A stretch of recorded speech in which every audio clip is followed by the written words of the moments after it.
Éxodo capítulo 11.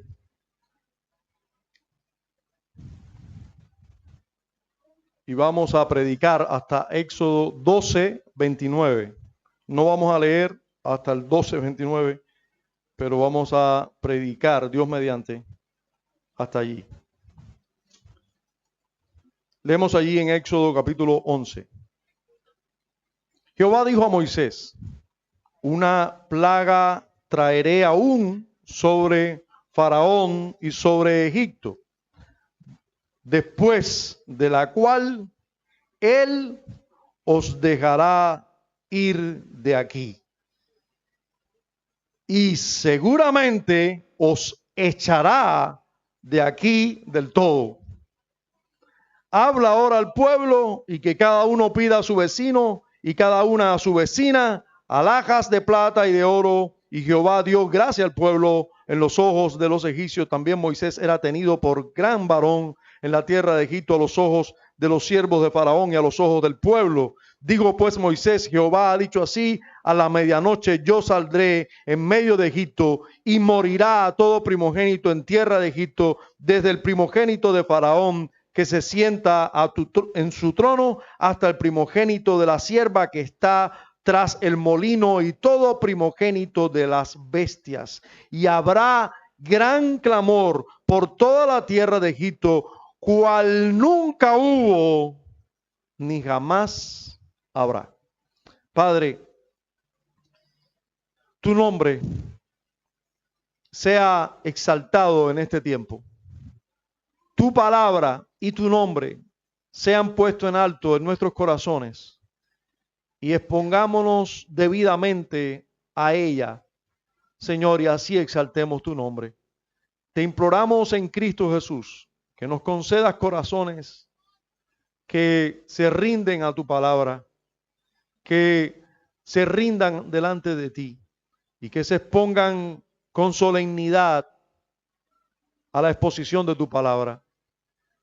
Te imploramos en Cristo que la luz del Evangelio hoy resplandezca desde la predicación de tu palabra y que muchos, Señor, aquí sean resucitados, sean quitadas las vendas de muchos ojos para ver tu misericordia, tu bondad en Cristo Jesús. Amén. Dios ha realizado hechos portentosos en Egipto, y esto a la vista de todos. Yo creo que hasta los niños pudieron ver en este tiempo en Egipto las grandes maravillas de Dios.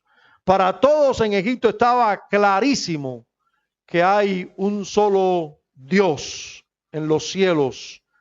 Hay uno solo, y ese es el Dios de Israel. Hasta para los egipcios quedó muy claro esta verdad. Para Israel también estaba claro que Dios estaba de su lado y que era inmenso en su poder, que estaba dispuesto a ser su escudo, su salvador. Ahora, después de tener todas las miradas fijas en él, todos estaban mirando fijamente al Dios que había hecho todas estas grandes maravillas. Ahora Dios, haciendo que todos miraran a él, da una instrucción bien importante. Da instrucciones precisas de lo que iba a hacer y debió ser escuchado con atención, porque para escapar de la muerte había que escuchar con atención.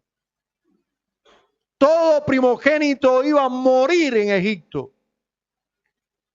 Iba a venir el ángel de la muerte a matar a todo el que no siguiera estrictamente las órdenes que Dios estaba dando o que Dios iba a dar en un momento. Este es el contexto en el que Dios nos da las instrucciones de la Pascua. Vamos a ver hoy la Pascua. Y vamos a ver primero el contexto de la Pascua, el anuncio de la Pascua y luego el día de la Pascua. Vamos a ver en los primeros versos o en el primer capítulo, en el capítulo 11, que solo tiene 10 versos, cómo se ve el contexto de la Pascua. Estaba, si usted recuerda, los primeros versos que leímos ya, no son el contexto realmente, el contexto comienza desde antes, ¿verdad? Y en los últimos versos del capítulo 10 encontramos que Faraón se molesta con Moisés y dice, la próxima vez que vea tu rostro vas a morir. Y Moisés le dice, bueno, muy bien has dicho cuando dice que no vas a ver más mi rostro. Porque la próxima vez que veas mi rostro no vas a ser tuya y va a ser muy terrible porque no vas a querer ver mi rostro. Vas a querer que yo salga delante de ti urgente y eso es lo que va a pasar. Moisés se retira delante de Faraón e inmediatamente Dios le habla. Retirándose al lado de Faraón, Dios le está hablando a Moisés y le dice, una plaga traeré aún sobre Faraón y sobre Egipto, después de la cual os dejará ir de aquí. Hasta ahora no los iba a escuchar, y Dios le dice, no los va a dejar ir, él no se va a arrepentir, porque voy a seguir haciendo cosas, pero esta sí va a hacer que salgan de ahí inmediatamente. Dice, y seguramente os echará de aquí del todo. O sea, no solo los va a dejar ir, los va a echar. Va a querer que se vayan. Habla ahora al pueblo y que cada uno pida a su vecino y cada una a su vecina alhajas de plata y de oro. Vamos a ver esto que ocurre más adelante. Y Jehová dio gracia al pueblo en los ojos de los egipcios. También Moisés era tenido como un gran varón en la tierra de Egipto a los ojos de los siervos de Faraón y a los ojos del pueblo. Cuando nosotros andamos, hermanos, en fidelidad a nuestro Dios y haciendo lo que Dios nos manda, aunque las personas no tengan nada que ver con nuestra fe, Dios va a hacer que estén mirándonos con buenos ojos. No pueden dejar de reconocer lo que Dios hace en nosotros. No pueden dejar de hacerlo. Aunque esto en ocasiones les moleste, aunque esto en ocasiones les acuse, de todas maneras van a decir, es indudable que este hombre o esta mujer es una mujer o un hombre de Dios. Y esto es lo que pasó aquí. Moisés se mantuvo fiel a su Dios, obedeciendo cada palabra suya, y a su tiempo, hasta los siervos de Faraón reconocían que Moisés era un hombre de Dios. Dijo pues Moisés, Jehová ha dicho así. Y eso se lo dijo, hermanos, a Faraón. Si ustedes se dan cuenta en el texto, Moisés está todavía saliendo delante de Faraón, pero todavía delante de Faraón. Moisés está aquí diciéndole a Faraón,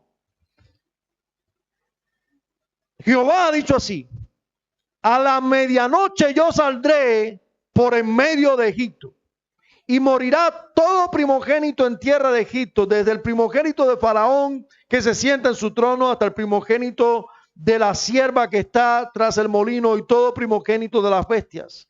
Y habrá gran clamor por toda la tierra de Egipto, cual nunca hubo ni jamás habrá. Dice el verso 7, pero contra todos los hijos de Israel, desde el hombre hasta la bestia, ni un perro moverá su lengua, para que sepáis que Jehová hace diferencia entre los egipcios y los israelitas. Y descenderán a mí todos estos tus siervos. ¿Con quién está hablando Moisés? Con el faraón. E inclinados delante de mí dirán, vete, tú y todo el pueblo que está debajo de ti, y después de esto yo saldré. Entonces es que yo voy a salir. Dice, y salió muy enojado de la presencia de Faraón. Quiere decir que todas esas palabras se las dijo a Faraón. Y Jehová dijo a Moisés, Faraón no os oirá, para que mis maravillas se multipliquen en la tierra de Egipto. Y Moisés y Aarón hicieron todos estos prodigios delante de Faraón, pues Jehová había endurecido el corazón de Faraón y no envió a los hijos de Israel fuera de su país. Hermanos, este es el contexto donde se nos da la Pascua. Ahora Dios va a dar una orientación muy importante, reveladora, cual nunca se había visto, ni se vio más hasta que esa Pascua se cumplió. O sea, por miles de años, la revelación del Evangelio no tomó tanto esplendor como este día. Por mucho tiempo el Evangelio era solo una luz tenue para muchos hombres, que era suficiente para salvar, pero era una luz tenue. Ahora aquí destella una luz inmensa del Evangelio, y esa luz solo es aumentada cuando el Cordero Pascual real es revelado.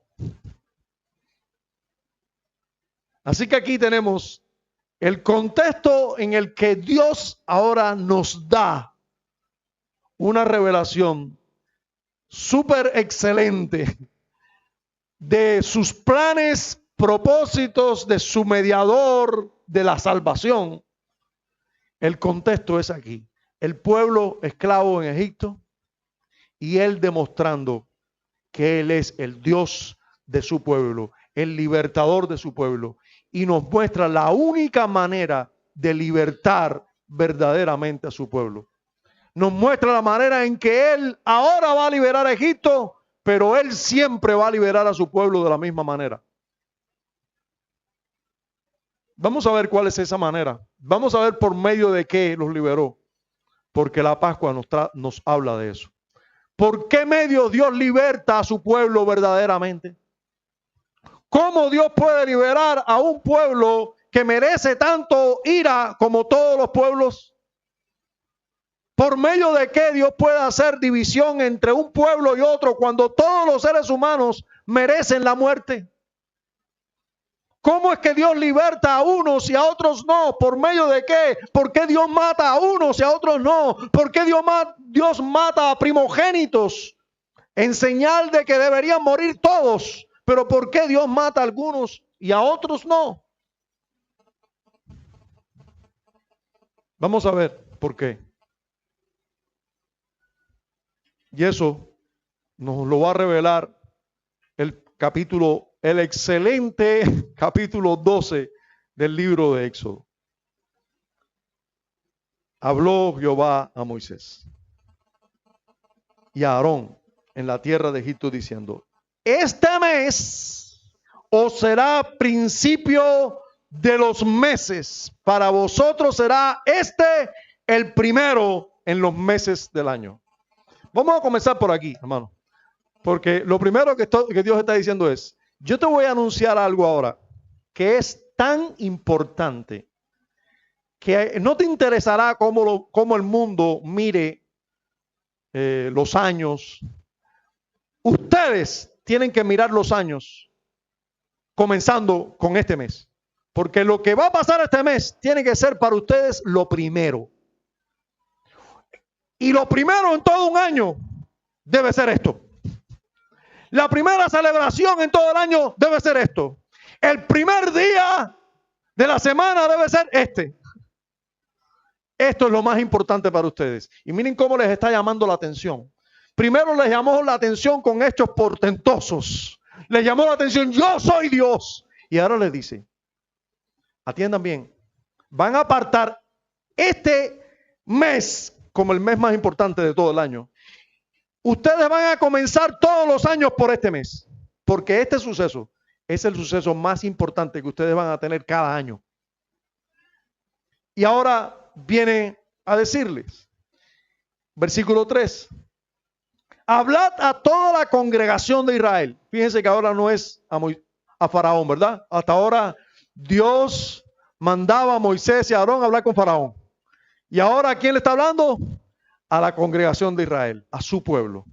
Y miren, hablad a toda la congregación de Israel diciendo: en el 10 de este mes, tómese cada uno un cordero según las familias de los padres, un cordero por familia.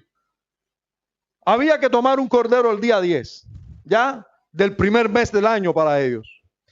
Mas si la familia fuere tan pequeña que no baste para comer el cordero, Entonces él y su vecino inmediato a su casa tomarán uno según el número de las personas, conforme al comer de cada hombre. Haréis la cuenta sobre el cordero. Oigan esto, el día 10 había que escoger un cordero. Había que buscar un cordero. Recuerden que la nación de Israel, todo el pueblo de Israel, eran ganaderos, ¿verdad? Eran lo que se dedicaban era precisamente esto, la cría de corderos, de chivos, de vacas, pero no era su fuerte la agricultura, sino la ganadería. Resulta que ahora debían tomar un cordero, pero un cordero por familia y un cordero según la capacidad de comer de cada uno. Por supuesto que André, él y su esposa, un cordero estaba bien. Pero si era una persona como normal, ¿no? Ya sí, no sé cómo come Daniel, pero si con personas normales debían, si Daniel con su esposa y sus niñas no se podían comer un cordero, debía buscar un vecino que comiera, no Andrei, por supuesto, un vecino que comiera regularmente para que entre todos comerse todo el cordero. O sea, el cordero debía comerse todo, completamente, ¿ya? Hasta ahí es importante que nosotros veamos esto. Dice, verso 5, el animal será sin defecto, macho de 1 año, lo tomaréis de las ovejas o de las cabras. O sea, podría ser un cabrito, podría ser un cordero, ¿verdad? Pero macho de 1 año y sin defecto. Y lo guardaréis hasta el día 14 de este mes. Y lo inmolará toda la congregación del pueblo de Israel entre las 2 tardes.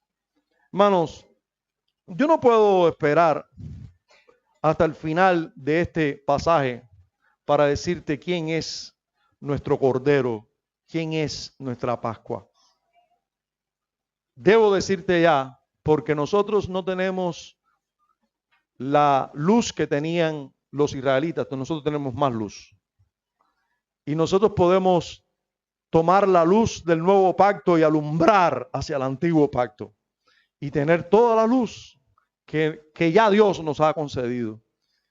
Cuando Juan el Bautista vio a Cristo, cuando Juan el Bautista, el mayor profeta del Antiguo Testamento, ve, aunque se habla de él en el Nuevo Testamento, él es un profeta antiguo testamentario, el mayor profeta del Antiguo Testamento, el que preparaba el camino al Señor, vio a Cristo, dijo, he aquí el Cordero de Dios que quita el pecado del mundo. Cuando nosotros vemos que el apóstol Pablo nos dice de manera clara que Cristo es nuestra Pascua, en 1 Corintios 5, versículos 7 y 8 dice, limpiaos pues de la vieja levadura para que seáis nueva masa sin levadura como soy, porque nuestra Pascua, que es Cristo, ya fue sacrificada por nosotros. Así que celebremos la fiesta, no con la vieja levadura, ni con la levadura de malicia y de maldad, sino con panes sin levadura, de sinceridad y de verdad. Esa verdad nos debe iluminar todo este relato bíblico que vamos a ver hoy. Nosotros tenemos que saber que el Cordero Pascual real es Cristo. Que aquel Cordero es solo un anticipo, una sombra del Cordero que verdaderamente nos iba a librar del ángel de la muerte. El Cordero que verdaderamente nos iba a librar de la ira de Dios es un Cordero que podía realmente morir en lugar de los hombres. Dios quiso y fue efectivo realmente, aquel Cordero fue efectivo. Aquella noche realmente no murió ningún israelita porque aquellos corderos de 4 patas resolvieron mientras Dios quiso que resolvieran. Pero aquellos corderos solo apuntaban a un excelente cordero que realmente quita el pecado del mundo. Ahora noten que este cordero debía ser macho, de 1 año. Un cordero de 1 año ya es un cordero joven, fuerte, saludable. Hermanos, nuestro Salvador así vino, en plenitud, estuvo entre nosotros.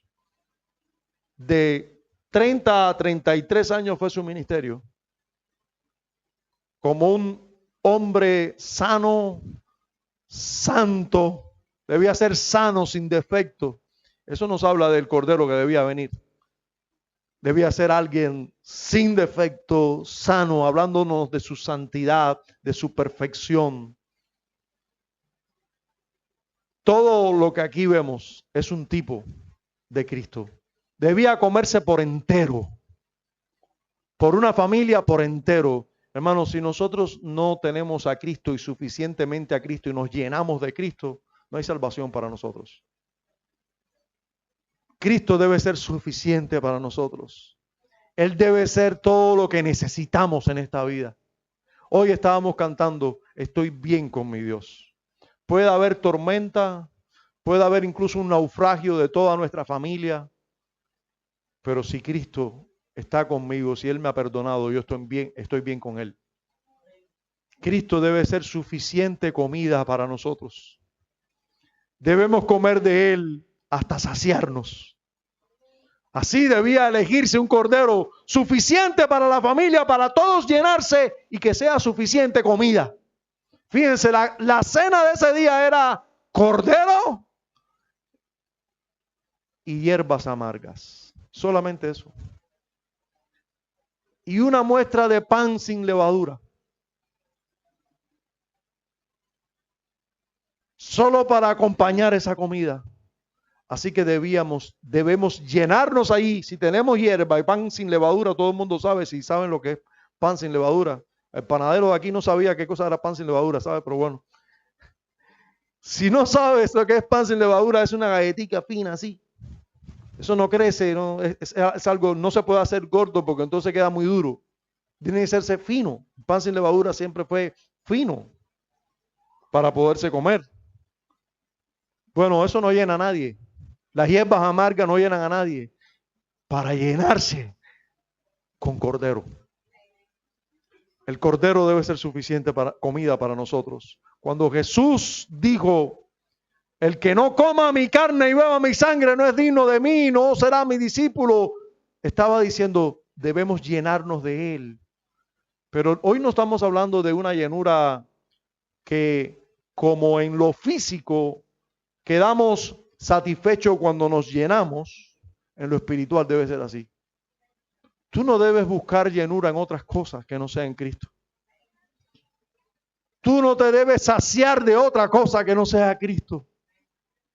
Él debe ser suficiente para ti. Sigue diciendo nuestro texto revelador, orientándonos, anunciándonos así la Pascua. Dice, y tomarán de la sangre, porque este cordero debía ser inmolado, ¿verdad? De la sangre, y la pondrán en los 2 postes en el dintel de las casas en que lo han de comer. Quiere decir que había que tomar la sangre de aquel cordero y en la casa donde nosotros comemos el cordero, debía a puerta cerrada tomar en el dintel, que sería el marco superior, y en los postes debía bañarse o debía aplicarse con un hisopo aquella sangre del cordero. Para un ruselista hubiera sido muy bien que fuera solo en los postes, pero fue en el poste y en el dintel. Más apariencia de cruz que de madero. Qué lástima me da con los ruselistas, pero no aciertan en nada. El asunto es, hermanos, no tanto nos habla de cruz como del hecho de que en la puerta de cada casa, lo que iba a ver, según Dios, el ángel de la muerte para no entrar en la casa y matar al primogénito era esa sangre. Esa sangre en los dinteles de la puerta. Note que la sangre está en el dintel y en los postes, no en el piso. porque la sangre del pacto no debe ser pisoteada. La sangre del pacto debe ser bien vista por todos nosotros y por Dios. Porque es la sangre que le recuerda a Dios que un cordero murió en lugar de nosotros. Pero es la sangre que a nosotros nos debe recordar que un cordero murió en lugar de nosotros también. Por eso debe ser vista allí en el dintel y en los postes. Sigue nuestro texto diciendo, y en aquella noche comerán la carne asada al fuego y panes sin levadura, con hierbas amargas lo comerán. Ninguna cosa comeréis de él cruda ni cocida en agua, sino asada al fuego. Su cabeza con sus pies y sus entrañas, ninguna cosa dejaréis de él hasta la mañana, y lo que queráis hasta la mañana lo quemaréis en el fuego. Hermanos, todo esto está lleno de luz y de tipología. No sé si usted sabe mucho de física aplicada a la elaboración de los alimentos, pero yo estudié eso. Si usted pone a hervir en agua cualquier cosa, ¿qué temperatura toma lo que pongas a hervir ahí? 100 grados, dicen los inteligentes aquí. 100 grados, ¿por qué? Pero lo pones a hervir mucho. ¿Qué temperatura coge la carne? 100 grados, la del agua, no puede coger más. Pero si usted pone a asar directo al fuego, ¿qué temperatura coge esa carne? La del fuego. Puede llegar a coger la del fuego. O sea, va a subir de 100 grados. En agua, solo 100 grados. Porque el agua solo llega a 100 grados. Por encima de 100 grados, ella no va a pasar nunca. Va a llegar hasta 100 grados. Pero la carne asada directo al fuego puede coger más de 100 grados. O sea, esa carne va a sufrir más, hablando tipológicamente, que la de en agua. Hermanos, esa dice asado al fuego, nos habla del sufrimiento del cordero. Sufrimiento del cordero. Debía ser asado, no en agua, asado. La candela directa debía darle. Uno ve a Jesús allí hablando, los evangelistas nos hablaron de él, que él tuvo que decir en más de una ocasión, ¿no leísteis que era necesario que el Cristo padeciese? Usted dice, ¿y dónde dice eso? Bueno, Isaías lo dice, pero ¿dónde más? Hermano, nos lo está diciendo todo el tiempo. Aquí, el Cristo no es el cordero que debía padecer. El cordero no tenía que padecer. En cada padecimiento del cordero se nos está anunciando que el Salvador iba a ser un cordero que iba a sufrir por nosotros. Inmolado y luego asado. Su sufrimiento por nosotros. Su sufrimiento en lugar de nosotros. Nosotros debemos ser conscientes de ese sufrimiento. Nosotros tenemos que ver al cordero siendo asado en lugar de nosotros. El cordero siendo asado en lugar de nosotros. Debemos verlo. Cada familia debía apreciarlo. Toda la familia debía apreciar ese asado. Se debía asar por familia. Ese cordero que después todos vamos a comerlo.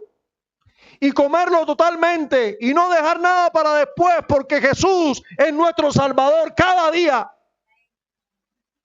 No hay nada para mañana. No dejes para mañana. Hoy es tu Salvador. Y mañana es otro hoy. Donde será también tu Salvador. De eso nos habla la Pascua. Ninguna cosa comeréis con él, sino solo hierbas amargas, dice aquí.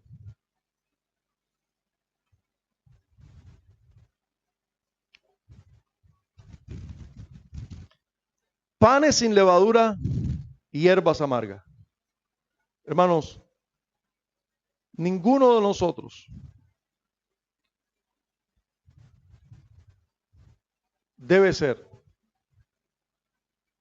de los que añade o quite algo de lo que la revelación nos está diciendo.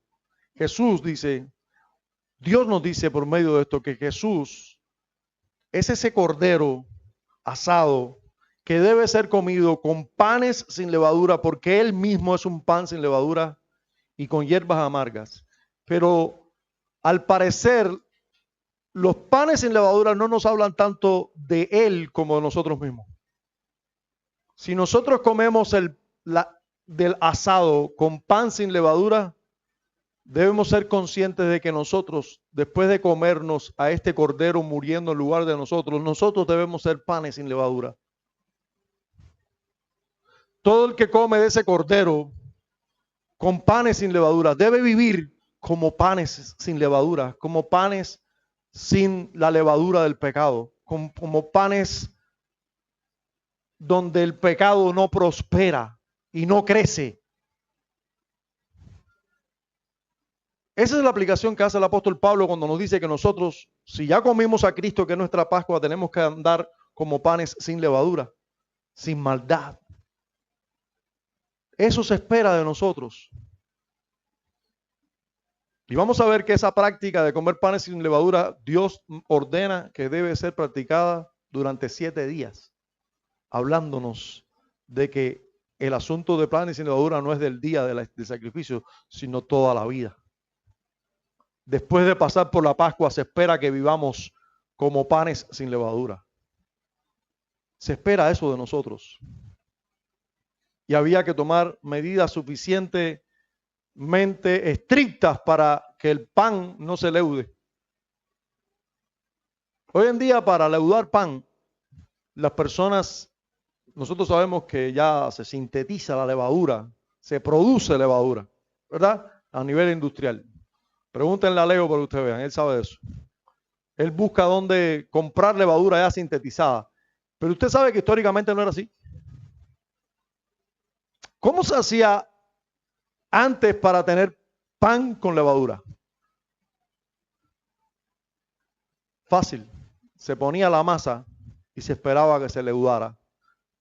¿Saben por qué? Porque la levadura es una bacteria que ha habitado siempre entre nosotros.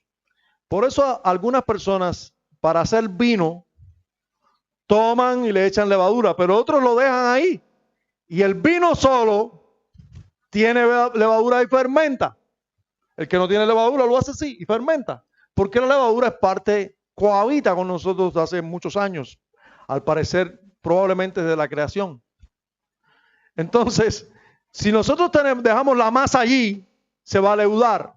Y si no queremos que la masa se leude, ¿qué tenemos que hacer? Bueno, tenemos que tomar medidas. Y por eso usted encuentra que cualquier judío con el que usted se encuentra es una persona extremadamente limpia. Un judío no pudiera vivir en Cuba. Ya le hubiera dado una cosa ya. Un judío que practique el judaísmo también y que sea consciente culturalmente, que tenga una herencia cultural fuerte, no puede vivir en un país donde hay mucha suciedad. Ustedes saben que los judíos son personas que hoy en día prosperan en cualquier lugar del mundo, que hacen colonias y son personas muy emprendedoras. Hay muchos misterios detrás de los judíos, pero muchas cosas la aprenden de la Torá. Y una de las cosas que ellos tienen una exigencia inmensa es que ellos tienen su principal fiesta del año, es la Pascua.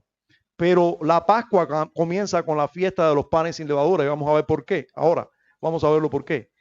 Entonces tienen que estar 7 días comiendo panes sin levadura. Pero en la antigüedad, para estar 7 días comiendo panes sin levadura, tú tienes que tener todo extremadamente limpio y la masa esa extremadamente guardada para que no se te leudara. Y yo pregunto, ¿cómo tú crees que vas a estar limpio del pecado hoy si no tomas medidas extremas? Si no te guardas extremadamente.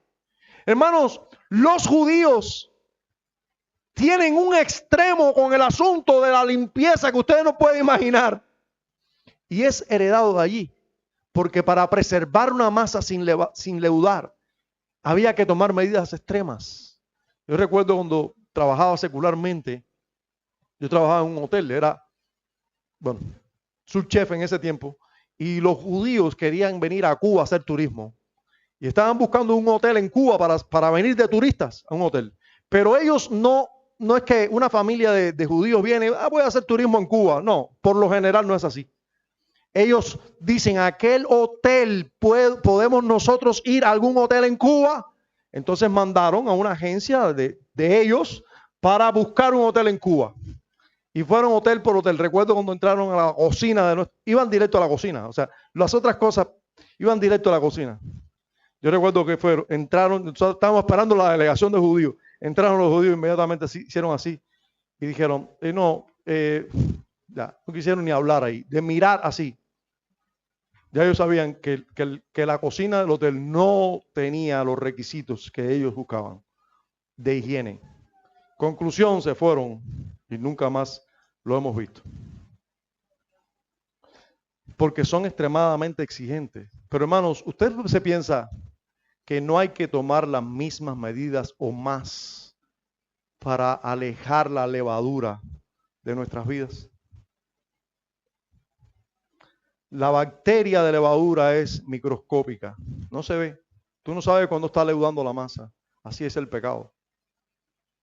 Llega un hermano con tremendas buenas intenciones, pero como tú no tienes un cuidado extremo de tu maldad, tú escuchas al hermano. Y ahí empezó el hermano, y cuando viene a ver, el hermano lleva 15 minutos hablándote mal de otra persona y de otro hermano. Y como tú no tomas medidas extremas contra el pecado, tú llevaste 15 minutos escuchando al hermano, hablándote de otro hermano, y ya te contaminó. Con el pecado no el tuyo, con su pecado, pero tú también te dejaste contaminar. Hermanos, así nos sentamos delante del televisor cuando tenemos la posibilidad de ver televisor, porque estamos siendo santificados desde el cielo con todos los apagones que tenemos, pero cuando nos podíamos sentar, ¿recuerdas? Delante del televisor. Pones un programa y otro programa y no tomamos medidas extremas contra el pecado. Y allí nos complicamos. Allí nos complicamos. Pero hoy en día, hermanos, no se crean. Yo les pongo estos dos ejemplos, pero son muchas las fuentes donde el pecado, la bacteria que leuda la masa, vienen y nos complican. Sin levadura debe ser la masa. Y con hierbas amargas. Estas hierbas amargas nos hablan claramente de la amargura de Egipto. Debía comerse este cordero con hierbas amargas que nos recordaran lo amargo de Egipto. Hermanos, pero lo amargo de Egipto no es solamente la esclavitud fuerte que los hacían trabajar. Esa esclavitud fuerte que los hacía trabajar es un tipo de la esclavitud del pecado. Es un tipo solamente de la esclavitud a la que nos lleva el pecado. Tú puedes ser esclavo físico de alguien y él maltratarte, pero no hay un maltratador más tirano que el pecado. Ese no tiene treguas. Ese es perverso y quiere esclavizarte cada vez más. Cualquier pecado, cualquier área de pecado, lo que va a hacer es cada vez tratar de tomar más terreno y esclavizarte cada vez más. La esclavitud en Egipto es solamente un tipo de la esclavitud más terrible que ha pasado el ser humano, y ese es del pecado. Cristo debe ser comido con hierbas amargas. Nosotros debemos recordar todo el tiempo que estamos comiendo de Cristo lo amargo de nuestro pecado, lo amargo de ser esclavo del pecado.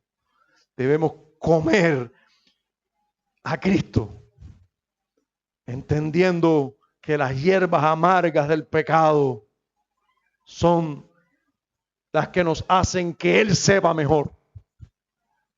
Usted come hierbas amargas y después el cordero asado le sabe a gloria.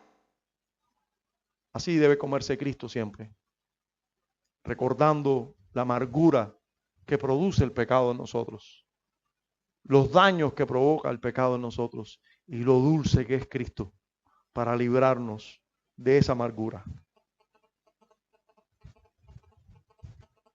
Dice el versículo 11, y lo comeréis así, ceñidos vuestros lomos, vuestro calzado en vuestros pies y vuestro bordón en vuestra mano, y lo comeréis apresuradamente. Es la Pascua de Jehová. Hermanos, siempre que se comía el cordero pascual, había que comérselo deprisa. No era un asunto de, ay, qué rico, Dios es mi Salvador, Cristo es mi Salvador, el cordero, qué rico, lo estoy disfrutando aquí. No, había que comerlo deprisa. Había que comerlo porque nos espera un viaje de libertad. Había que comerlo diariamente, había que comerlo solo en una noche, nada para mañana, comerlo totalmente y comerlo a prisa, vestidos ya para partir. Es hora de salir, es hora de partir en libertad, es hora de irnos. Hermanos, cuánto tipo maravilloso hay aquí. Cuánta luz del evangelio hay aquí. Todos aquellos que comemos de Cristo no tenemos ciudadanía aquí permanente. Estamos preparándonos para partir a la tierra de la libertad verdadera. Todos los que comemos a Cristo aquí, no deberíamos pensar, qué rico, todos los días voy a comer aquí en Egipto esta cena y sentirme a gusto en Egipto. No, estás comiendo en Egipto para ser libre. Este no es tu mundo, este no es tu patria, este no es tu lugar. Tenemos que tener la mirada puesta donde tenemos que tenerla. No desviemos la mirada de la libertad. Imagínense ahora el pueblo de Israel. Pero ahora tenemos cordero asado. El Señor nos pone aquí. Sí, cordero asado, pero para salir de aquí. No podemos pensar como muchos hoy, muchos que se llaman evangélicos hoy, tienen a Cristo como un amuleto para triunfar en el mundo. Hermanos,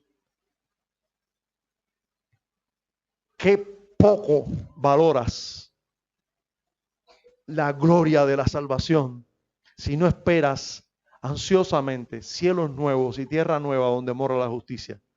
Si no esperas ansiosamente que el Señor te lleve a donde Él te quiere llevar. Si no tomas a Cristo como un amuleto para seguir en Egipto. Hermanos, debemos tomar siempre el Señor, pero poniéndonos nuestra ropa de que nos queda poco aquí y que pronto el Señor vendrá por nosotros y que vamos a estar con Él para siempre, listos para salir de aquí. Haga todo lo que usted tenga que hacer aquí, sí, pero siempre con la mirada puesta allá, donde el Señor quiere que usted ponga su mirada. Cíñete la ropa siempre de salir huyendo de Egipto. Estate siempre preparado para salir de Egipto. Este mundo no es nuestra tierra. Dice el versículo 12, pues yo pasaré aquella noche por la tierra de Egipto y heriré a todo primogénito en la tierra de Egipto, así de los hombres como de las bestias, y ejecutaré mis juicios en todos los dioses de Egipto, yo Jehová. Y la sangre os será por señal en las casas donde vosotros estéis, y veré la sangre y pasaré de vosotros, y no habrá en vosotros plaga de mortandad cuando hiera la tierra de Egipto. La sangre será señal. Voy a ver la señal y no os heriré. En otras palabras, ustedes merecen que yo los hiera también, pero la sangre de ese cordero será suficiente para que yo no entre a matarles. 14. Y este día os será en memoria y lo celebraréis como fiesta solemne para Jehová durante vuestras generaciones. Por estatuto perpetuo lo celebraréis. Esto es algo digno de celebrar, hermano. Esto es algo digno de celebrar. Esto fue instituido para celebrarse siempre. 7 días comeréis panes sin levadura. ¿Se dan cuenta? 7 días comeréis panes sin levadura. Y así el primer día haréis que yo no haya, dice, haréis que no haya levadura en vuestras casas. ¿Recuerda lo que les dije? Haréis que no haya levadura en vuestras casas. Limpieza. Porque cualquiera que comiere leudado desde el primer día hasta el séptimo será cortado de Israel. Es importante que nosotros entendamos que el pecado es una cosa horrible delante de Dios. El primer día habrá santa convocación y asimismo en el séptimo día tendréis una santa convocación. La fiesta de los panes sin levadura, 7 días, una semana. El cuarto día, la Pascua. Ninguna obra se hará en ellos, excepto solamente que preparéis lo que cada cual haya de comer. Y guardaréis la fiesta de los panes sin levadura, porque en este mismo día saqué vuestras huestes de la tierra de Egipto. Por tanto, guardaréis este mandamiento en vuestras generaciones por costumbre perpetua. Verso 18. En el mes primero comeréis los panes sin levadura desde el día 14 del mes por la tarde hasta el 21 del mes por la tarde. El día 10 había que hacer algo, escoger el cordero. El día 14 comenzaban la fiesta de los panes sin levadura. ¿Verdad? Fíjense ustedes cómo todo está aquí bien pensado y orientado. Dice el versículo 19. Por 7 días no se hallará levadura en vuestras casas, porque cualquiera que comiere leudado, así extranjero como natural del país, será cortado de la congregación de Israel. Segunda vez, segunda aclaración, énfasis añadido con toda intención. Verso 21. Ahora vemos a Moisés obedeciendo la orden de la institución y ahora es Moisés el que anuncia la Pascua. Todo lo anterior fue dicho a Moisés y ahora vemos al mediador dando las orientaciones tal y como fueron orientadas. Y Moisés convocó a todos los ancianos de Israel y les dijo: sacad y tomaos corderos por vuestras familias y sacrificad la Pascua. Y tomad un manojo de hisopo y mojadlo en la sangre que estará en un lebrillo y untad el dintel y los 2 postes con la sangre que estará en el lebrillo. Y ninguno de vosotros salga de las puertas de la casa hasta la mañana, porque Jehová pasará hiriendo a los egipcios. Al fin, ¿quién pasará? Es Dios, de todas maneras. Cualquiera que pase muriendo es Dios. Porque Jehová pasará hiriendo a los egipcios y cuando vea la sangre en el dintel y en los 2 postes, pasará Jehová a aquella puerta y no dejará entrar al heridor en vuestras casas para herir. Así que va a pasar, pero no va a ser que va a herir. El heridor es el que va a herir. Ahora, entiendan muy bien que esa sangre es lo único que ve Dios y no entra a matar.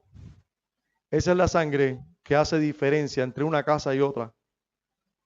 Es la sangre del cordero, la única que hace que la ira de Dios sea aplacada. Ya murió alguien en lugar de ellos.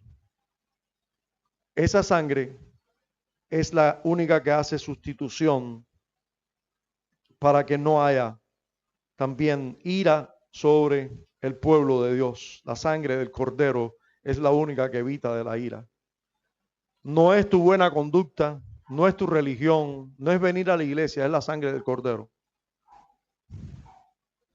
No es no decir mentiras, no pecar, es la sangre del cordero.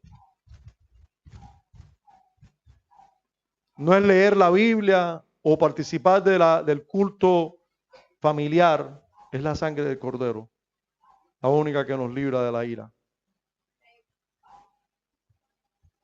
Jehová pasará hiriendo a los egipcios y cuando vea la sangre en el dintel y en los 2 postes pasará Jehová. Ahora, note que la sangre del cordero que Dios ve Dios la ve porque creyeron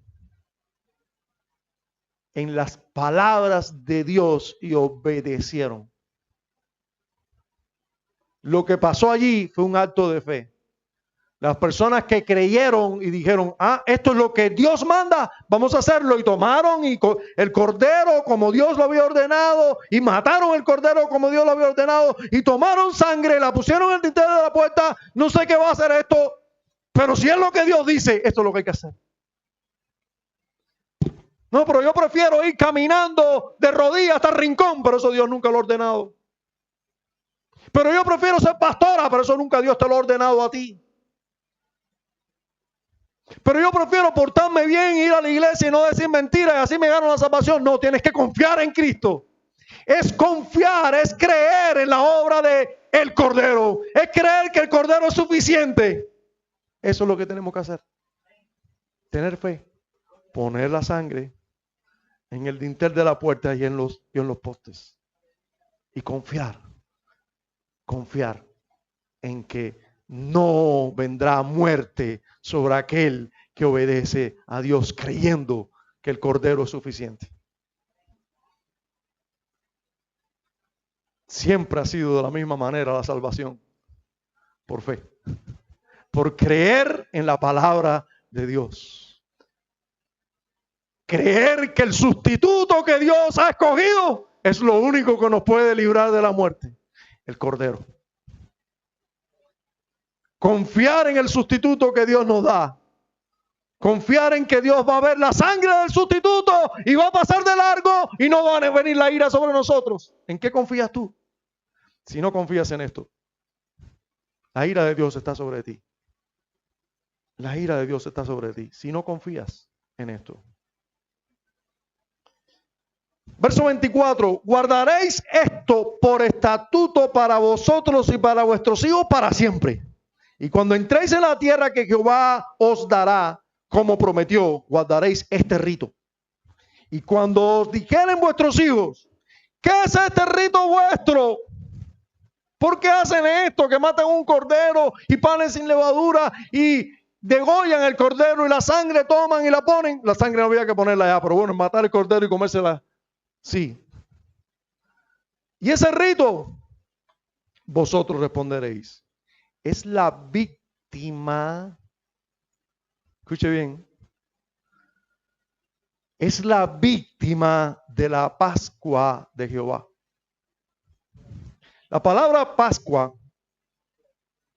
Pesá, en hebreo, quiere decir pasar de largo, pasar, seguir, continuar.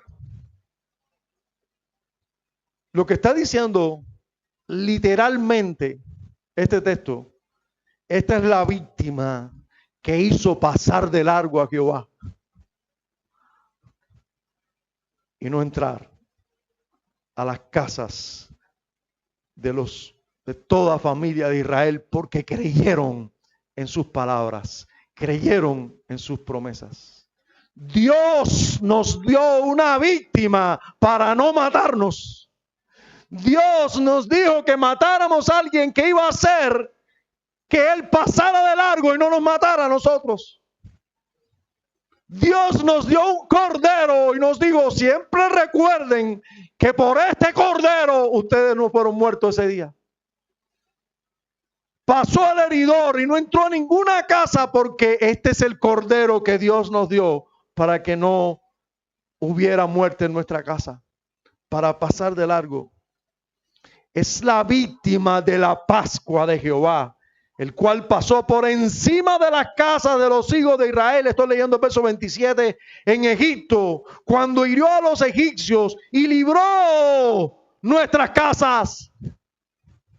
Miren lo que pasó, fíjense si entendieron perfectamente. Cuando Moisés le está hablando a los ancianos de Israel. Recuerden, esta es la escena. Todo esto es Moisés hablándole a los ancianos. Y cuando termina de decirle estas palabras, ustedes van a hacer esto por estatuto perpetuo por todas las generaciones, todos los años harán esto. Y lo harán para que sus hijos le digan, ¿y esto que estamos haciendo qué cosa es? Ustedes le dirán, esta es la Pascua de Jehová. Porque Dios pasó por encima de nuestras casas y no nos mató como mató a todos los egipcios, a todos los primogénitos en Egipto. ¿Y saben qué ocurrió? Inmediatamente que Moisés les dice esto a los ancianos de Israel, dice, entonces el pueblo se inclinó y adoró. Hermanos, el pueblo se inclinó y entendió lo que estaba pasando ahí. Entendió.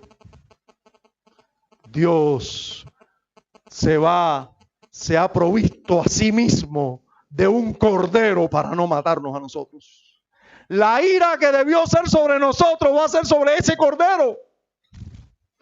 Y será suficiente para que Dios pase de largo y no nos mate a nosotros.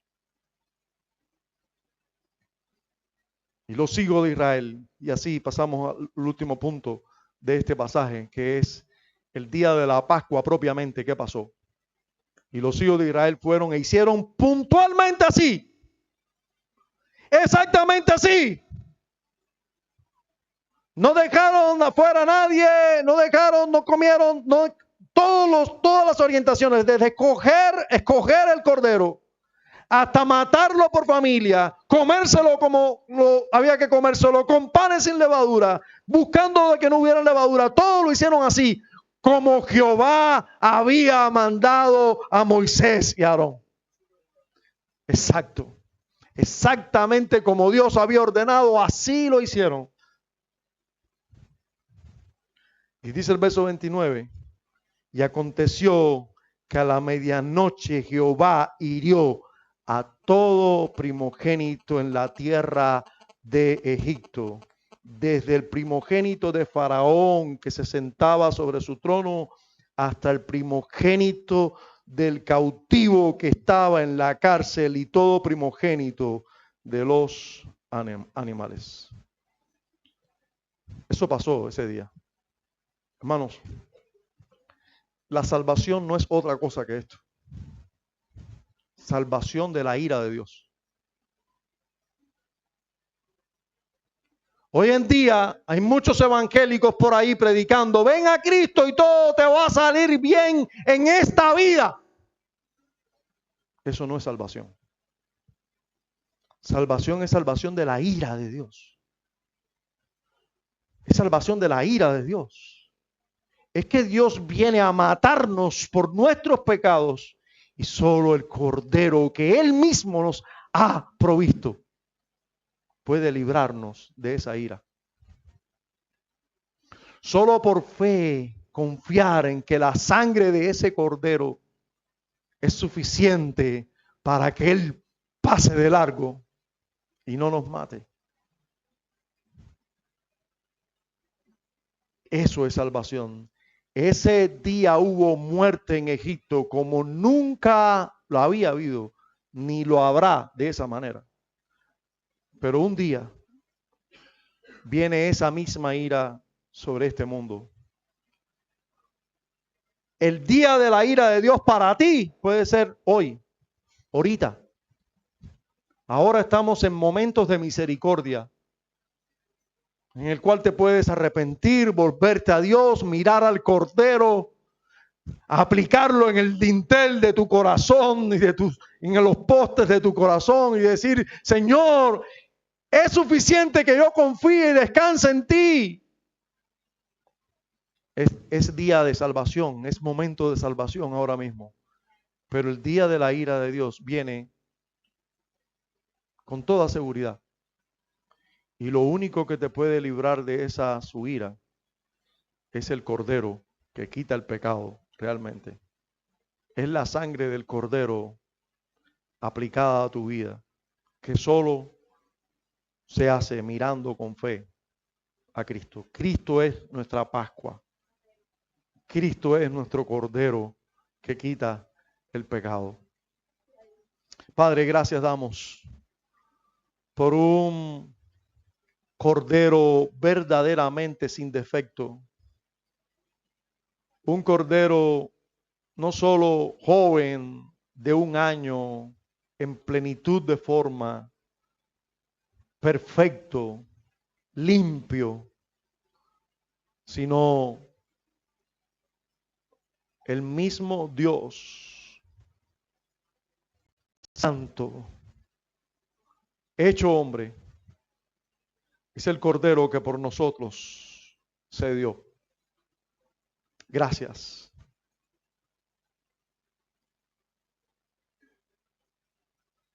Amén.